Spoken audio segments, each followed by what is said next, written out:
Tu es vraiment un type exceptionnel. Génial comme tu l'as remis à sa place, le gars.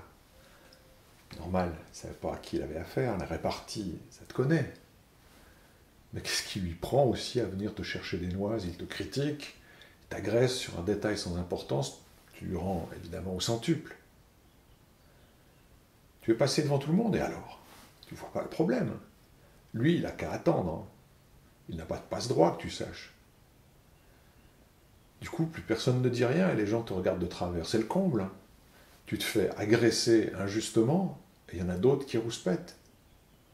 Tous des jaloux, des envieux qui n'ont pas ton habileté et ta présence d'esprit. Il n'y a pas de place pour tout le monde au sommet. Et toi, tu es bien décidé à défendre chèrement cette place. Normal que tu y sois, avec tout ce que tu as donné. Des faiblesses, des manques, tu n'en as pas. Ou plutôt, tu n'en veux pas. Tu luttes pour ne pas en avoir. Tes failles, elles te font honte. Tes blessures que les autres peuvent voir sont des humiliations que tu rumines longtemps. Tu dois les cacher. Si les autres les voyaient, ils seraient déçus. Ne t'aiment-ils pas parce qu'ils t'admirent? S'ils découvraient tes faiblesses, est-ce qu'ils t'aimeraient quand même? Tu as compris depuis longtemps qu'il ne fallait pas se découvrir. Il fallait rester vigilant. Heureusement, ton ex n'est pas là. Avec elle, tu t'étais un peu laissé aller. Tu avais cru que tu pouvais baisser ta garde. Et elle en a profité pour te blesser. Là, cette pauvre fille t'aurait encore fait une scène en critiquant ton comportement.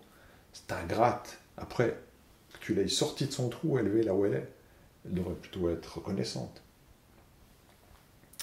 Ça te coûte d'être le meilleur. Tu dépenses beaucoup d'énergie. Et puis, la satisfaction d'être arrivé s'évapore tellement vite. Il te faut chaque fois avoir plus. Tu ne sais pas si tu vas pouvoir tenir longtemps. Dans ton boulot, il y a des gens plus jeunes, pleins d'ambition et d'énergie, qui ne t'admirent plus comme avant.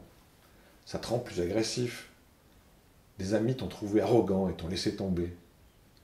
Être seul, est-ce que c'est le prix à payer pour être le meilleur? Tu détestes les faibles. Leur faiblesse te dégoûte. Tes propres faiblesses, elles te terrifient. Des fois, tu ressens comme un grand vide, comme un grand trou noir à l'intérieur qui te donne le vertige. Et si tu perdais ta vigilance de tous les instants pour être fort, tu risquerais d'être aspiré dans ce trou noir. Toi, tu voudrais un monde parfait, plein d'amour, mais ça ne dure jamais. Tu le trouves sale, plein d'amertume, comme si ce monde était sali par ton mépris. Des fois, une nostalgie te saisit.